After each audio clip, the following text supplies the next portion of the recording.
Assalamualaikum warahmatullahi wabarakatuh. Selamat pagi semuanya. Apa kabar kalian semuanya? Baik, alhamdulillah. Tolong semuanya duduk di tempatnya masing-masing ya. Oke, sudah duduk semuanya? Oke, kalau begitu sebelum kita memulai pelajaran, marilah kita berdoa terlebih dahulu. Ibu minta kepada ketua kelas untuk memimpin doanya di depan kelas ya.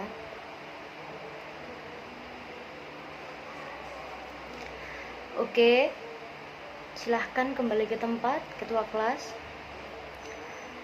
Selanjutnya, anak-anak, senang sekali hari ini kita dapat bertemu kembali dalam mata pelajaran ilmu pengetahuan sosial.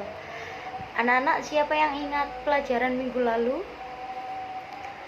tentang dinamika penduduk di dunia? Ya, benar sekali Anita. Oke, sebelum ibu memulai pelajarannya, ibu akan mengabsen kalian satu persatu. Yang ibu panggil namanya, silahkan angkat tangan dan katakan hadir. Anissa, hadir. Hadir. Hasan, hadir. Anita, hadir. Roni, hadir. Oke, semuanya sudah hadir semua ya. Udah ibu absen satu-satu. Kalau begitu kita bisa lanjut ke pelajaran IPS pada pertemuan kali ini. Ibu akan melanjutkan menjelaskan tentang dinamika kependudukan di benua-benua yang ada di dunia ini.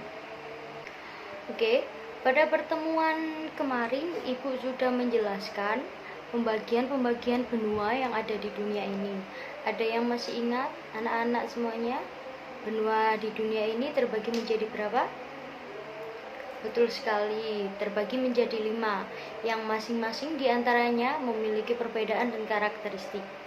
Ada yang masih ingat benuanya itu apa saja? Ada benua Amerika, Australia, Asia, Afrika, sama Eropa. Perbedaan di setiap benua ini menjadi ciri khas tersendiri, mulai dari etniknya, bahasanya, budaya, hingga kepercayaannya sebagai bagian dari dinamika penduduk di setiap negaranya ini. Seperti yang kita ketahui ya, benua di dunia ini ada 5. Meski beberapa pendapat lain ada yang menyebutkan benua itu ada 7. Tapi yang kita ketahui secara umum ini benua ada 5. 5 benua itu yang kita kenal tadi, yang ibu sebutkan tadi, yaitu ada Asia, Amerika, Eropa, Afrika, dan Australia. Dinamika penduduk di masing-masing benua di dunia ini bisa diartikan sebagai penduduk yang hidup di setiap benua mengalami perubahan dari sisi jumlah, distribusi, dan komposisinya. Oke, lanjut ya. Ibu akan menjelaskan tentang perubahan yang terjadi akibat adanya peristiwa kelahiran, kematian, maupun karena adanya perpindahan penduduk atau imigrasi. Oleh sebab itu, adanya dinamika penduduk, yaitu perubahan keadaan penduduk, perubahan komposisi penduduk seperti budaya, etnik, dan agama juga menunjukkan dinamika penduduk yang mempengaruhi komposisinya. Nah, kali ini kita akan mengenali dinamika penduduk di benua-benua di dunia. Seperti apa kira-kira? Kita bahas satu persatu ya, mulai dari dinamika penduduk di benua Asia. Yang pertama, ibu akan membahas mengenai benua Asia. Dinamika penduduk di benua Asia. Penduduk di benua Asia ini merupakan penduduk terbesar di dunia. Seperti yang ibu jelaskan pada pertemuan kemarin, benua yang paling besar di dunia ini adalah benua Asia. Hal ini bisa terlihat dari jumlahnya yang telah mencapai 4.390 juta jiwa itu pada tahun 2015, atau meningkat sekitar 476 juta jiwa dalam kurun waktu 10 tahun. Nah, peningkatan ini dinilai cukup wajar karena laju pertumbuhan rata-rata penduduk Asia ini sebesar 2% per tahunnya. Anak-anak paham yang Ibu jelaskan? Paham? Oke, kalau paham, boleh Ibu lanjutkan? Oke, kalau begitu Ibu lanjutkan ya. Sayangnya di benua Asia ini dengan jumlah penduduk yang besar, dari sisi persebarannya itu tidak merata karena ada beberapa negara yang memiliki jumlah penduduk yang sangat besar seperti Cina, India, sama negara kita sendiri yaitu Indonesia. Sedangkan di negara di kawasan Asia Tengah memiliki penduduk yang relatif sedikit. Penduduk di benua Asia ini terdiri dari 3 ras. Sebelumnya Ibu akan menjelaskan ras-ras yang ada di dunia ini. Oke, di benua Asia sendiri itu terbagi menjadi 3 ras utama, yaitu Mongoloid yang terbagi di Asia Timur sama di Asia Tenggara, Kaukasoid yang terbagi di Asia Utara dan Asia Selatan, dan yang terakhir ada Negroid yang terbagi di Asia Barat. Sebelumnya Ibu jelasin satu-satu, apa sih itu ras Mongoloid, Kaukasoid, sama Negroid. Oke, yang pertama yaitu ras Mongoloid. Ras Mongoloid itu ras manusia yang sebagian besar menetap di Asia Utara sama Asia Selatan. Seperti yang Ibu jelaskan tadi, anggota ras Mongoloid ini biasanya disebut berkulit kuning. Namun tidak selalu semua orang yang berras Mongoloid itu berkulit kuning. Misalkan orang India di Amerika dianggap kulitnya merah, dan orang Asia Tenggara seringkali berkulit coklat muda sampai coklat gelap. Ini ada yang menarik nih. Ciri khas utama dari anggota ras ini ialah rambutnya itu berwarna hitam yang lurus, bercak Mongol pada saat lahir, dan lipatan mata yang seringkali disebut mata sipit. Selain itu, anggota ras manusia ini juga sering dibilang kecil dan pendek daripada ras Kaukasoid. Contohnya sendiri itu penduduk asli wilayah Eropa, sebagian Afrika, sama Asia. Berhubung kita membahas Asia, jadi kita ambil contohnya seperti orang-orang Asia. Mereka bisa dibagi menjadi 3,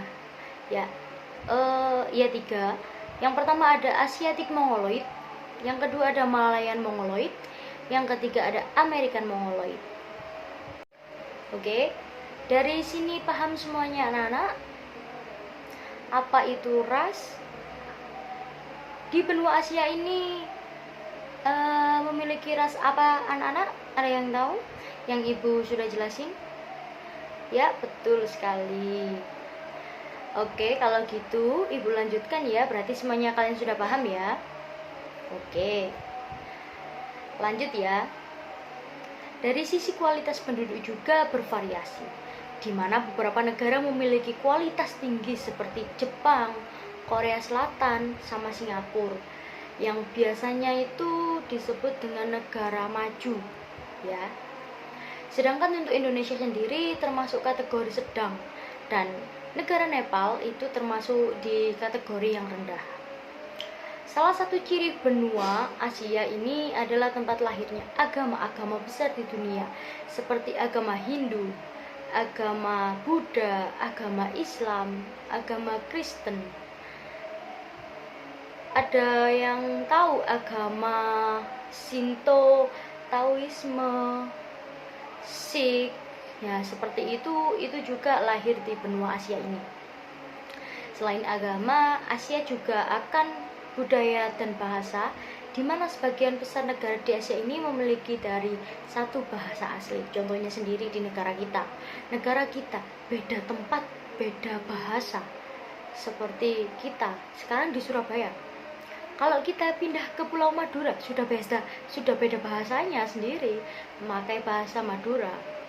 Kita di Surabaya, kita berpindah ke Bandung, bahasanya juga beda, mereka memakai bahasa Sunda. Ya. Oke, yang selanjutnya Ibu akan melanjutkan mengenai tentang dinamika penduduk benua Amerika. Pada tahun 2015, penduduk di benua Amerika ini tercatat mencapai 980 juta jiwa dengan laju pertumbuhan penduduk sekitar 0,9% per tahunnya. Agak lebih kecil ya daripada benua Asia yang tadi. Sama halnya dengan di Asia, persebaran populasi di benua Amerika ini juga tidak merata karena populasinya lebih banyak tersebar di Amerika bagian utara dan selatan, sedangkan di bagian tengah relatif lebih sedikit. Selain persebaran populasi yang tidak merata itu, tingkat kualitas penduduk juga tidak merata. Seperti Amerika Serikat dan Kanada mempunyai kualitas penduduk yang sangat tinggi dibandingkan dengan yang lainnya. Penduduk asli Amerika itu ada suku Indian. Sampai bangsa pendatang datang dan menggeser keberadaannya seiring dengan perkembangan zaman. Para pendatang ini berasal dari benua seperti Afrika, Asia, Eropa, dan yang lainnya yang Ibu tahu cuma ada Afrika, Asia, sama Eropa. Seiring berjalannya waktu, keberadaan pendatang membaur dan berasimilasi menjadi satu, sehingga budaya di benua Amerika ini cenderung berpaduan antara budaya berbagai suku dan ras di dunia ini. Hal ini sangat terasa di benua Amerika bagian utara, yaitu Amerika Serikat dan Kanada. Oke, dari penjelasan dinamika penduduk benua Amerika, kalian semuanya sudah paham dengan yang Ibu jelasin tadi? Paham? Oke, kalau gitu ada yang masih ingat yang Ibu jelasin tadi? Berapa persen laju pertumbuhan benua Asia? Ya, Angga, boleh Angga? 2% Bu. Oke, pintar, masih ingat. Kalau benua Amerika, ada yang masih ingat anak-anak? 0,9. Oke, pintar. Jadi kesimpulannya, benua Asia itu lebih besar laju pertumbuhannya daripada benua Amerika. Oke, kalau gitu Ibu lanjut ya. Oke. Yang selanjutnya ini ada tentang benua Eropa. Dinamika penduduk benua Eropa.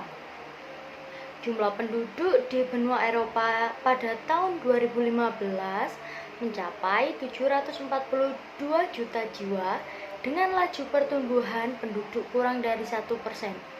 Penduduk benua Eropa umumnya merupakan keturunan dari ras Kaukasoid yang terdiri dari beberapa suku bangsa. Jadi, di benua Eropa ini itu memiliki beberapa suku bangsa. Kayak di Indonesia kan banyak suku-suku yang ada di pulau-pulaunya tersendiri. Suku Jawa, suku mana saja itu ya. Nah, Eropa ini juga sama. Dia itu memiliki suku bangsa. Yang pertama itu ada bangsa Alpen, yang kedua ada Nordik, ada Slavia, ada Dinarik, sama ada Mediterranean. Ya. Konsentrasi penduduk terbesar di benua Eropa ini berada di Eropa Barat, Eropa Timur, sama Eropa Utara. Lalu di samping itu, benua Eropa menjadi incaran nomor 1 bagi masyarakat di dunia untuk berimigrasi karena mayoritas penduduk Eropa ini memiliki taraf hidup tinggi. Apa sih taraf hidup tinggi itu? Jadi kalau kalian berpindah ke Eropa, kalian menetap untuk bekerja di sana, maka gaji kalian atau UMR kalian itu akan tinggi mengikuti dinamika penduduk yang ada di Eropa situ, mengikuti pemerintahan di Eropa situ. Jadi banyak orang-orang yang dari luar negeri, orang-orang yang dari dalam negeri untuk berbondong-bondong ke benua Eropa ini agar bisa mendapatkan pekerjaan yang lebih layak. Akibatnya, sebagian besar negara Eropa itu merupakan negara maju.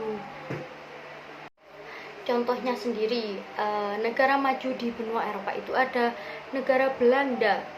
Ya, kalian semuanya sudah tahu kan, Belanda itu penghasilannya itu besar.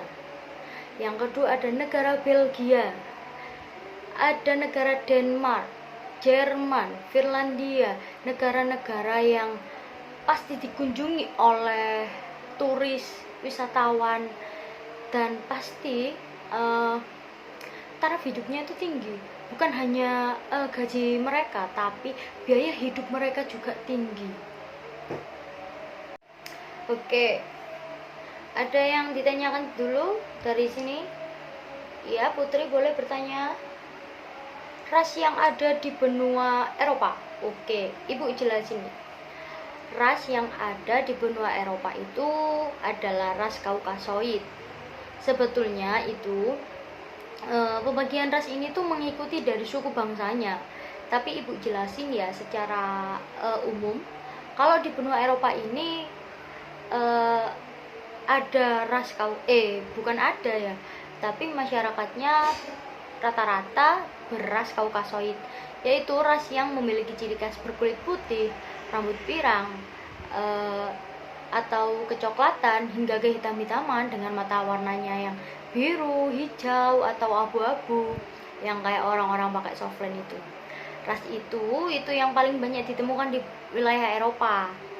Nah, kalau secara penjabarannya sendiri, Ibu ambil contoh dari bangsa Nordik aja ya, karena penjelasannya banyak, dari Nordik, Alpina, Mediterranean, Slavia, sama Dinarik gitu ya. Ini contohnya dari suku bangsa Nordik.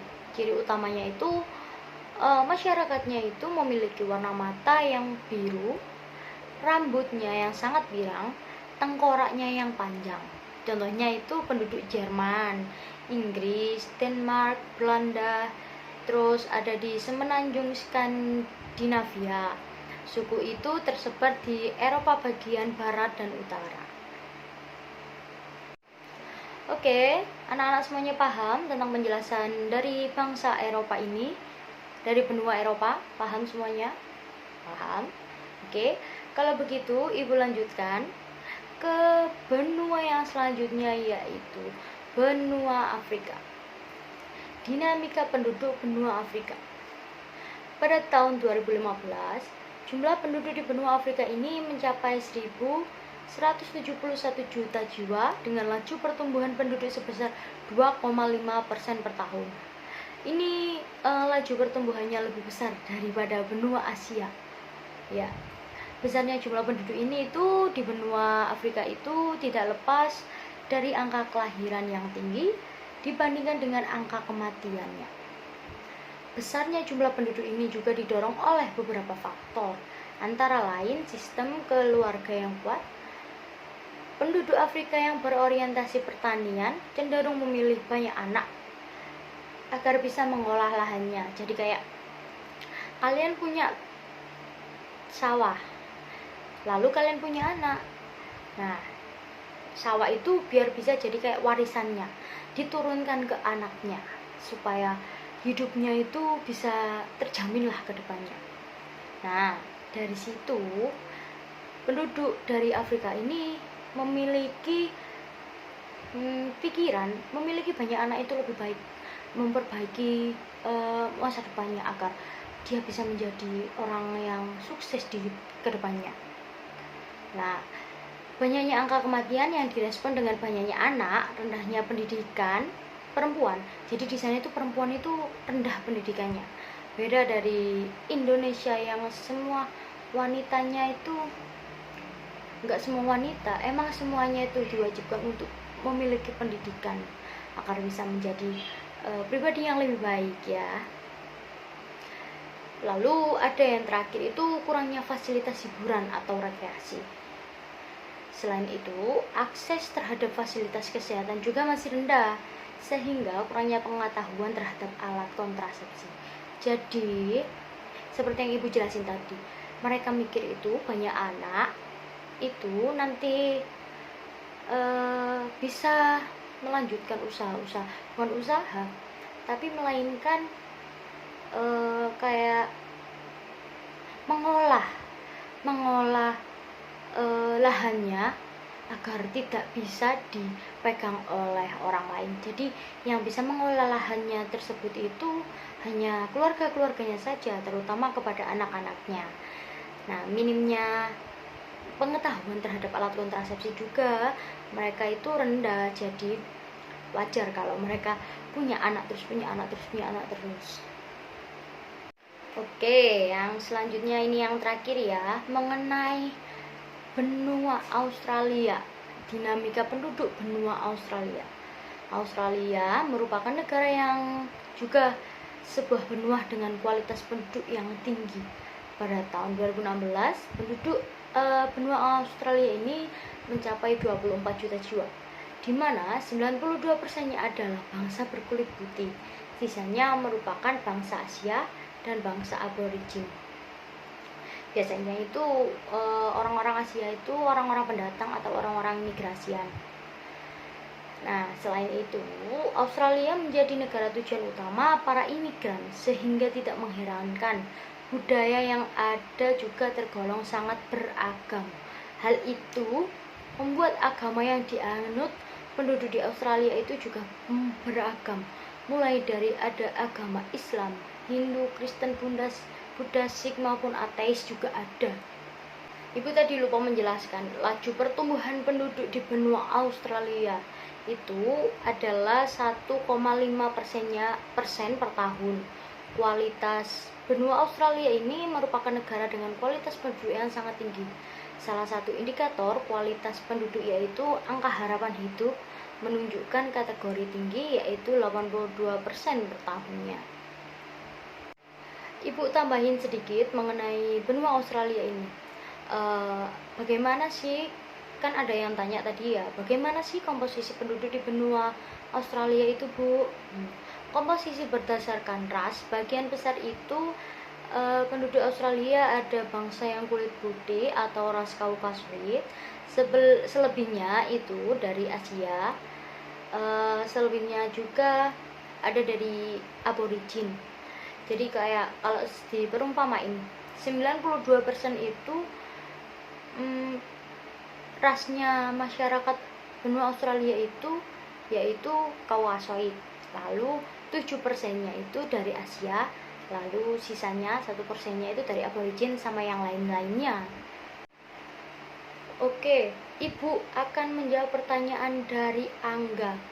Apa sih dinamika penduduk? Bagaimana dinamika penduduk? Nah, Ibu akan menjawab pertanyaan dari Angga ya. Dinamika penduduk itu, Angga, adalah perubahan atau pertumbuhan jumlah penduduk dari waktu ke waktu. Hal ini disebabkan karena ada peristiwa kelahiran, kematian, dan perpindahan penduduk. Paham, Angga? Paham? Oke. Ada yang mau ditanyakan lagi? Silahkan angkat tangannya. Iya, Putri, boleh. Ya. Oke, pertanyaannya bagus dari Putri. Bagaimana komposisi penduduk di benua Australia berdasarkan usia? Oke, Ibu akan menjawab ya. Komposisi penduduk di benua Australia itu antara lain sebagai dipecah beberapa ya. Ada dari usia rata-rata penduduk sekitar 33 tahun, persentase usia 15 sampai 64 tahun sekitar 66%, jenis kelamin penduduknya itu sebanding sekitar 50% pria dan sekitar 50% wanita. Paham, Putri? Ya, Putri? Keadaan penduduk di benua Australia. Jadi keadaan penduduk di benua Australia itu mencapai lebih dari 21 juta jiwa. Lebih dari 43% penduduk Australia itu kelahiran luar negeri atau memiliki orang tua yang lahir di luar negeri. Penduduk yang asli Australia ini diperkirakan jumlahnya itu cuma 483.000 atau 2,3%-nya itulah. Oke, semuanya sudah paham? Ada yang ingin ditanyakan lagi? Tidak ada? Oke, kalau begitu. Oke. Kalau semuanya sudah paham, sudah mencatat apa yang ibu jelaskan, sudah bertanya kepada ibu apa yang tidak paham, apa yang kalian ingin tahu. Kalau begitu, ibu rasa sudah cukup untuk hari ini. Saya yakin kalian semua sudah cukup paham, sehingga jika saya mengajukan pertanyaan, apakah ada yang pertanyaan? Kalian sudah tidak ada yang bertanya, berarti kalian semua paham. Jangan lupa untuk membaca terlebih dahulu sebelum kita bertemu pada materi sebelumnya. Kayak mereview gitu ya anak-anak semuanya. Pada pertemuan selanjutnya, ibu akan mengadakan tes lisan kepada kalian semuanya untuk mengingat apa yang udah ibu jelasin kepada kalian semuanya. Akhir kata, ibu tutup pada pelajaran IPS pada pertemuan kali ini. Terima kasih. Wassalamualaikum warahmatullahi wabarakatuh.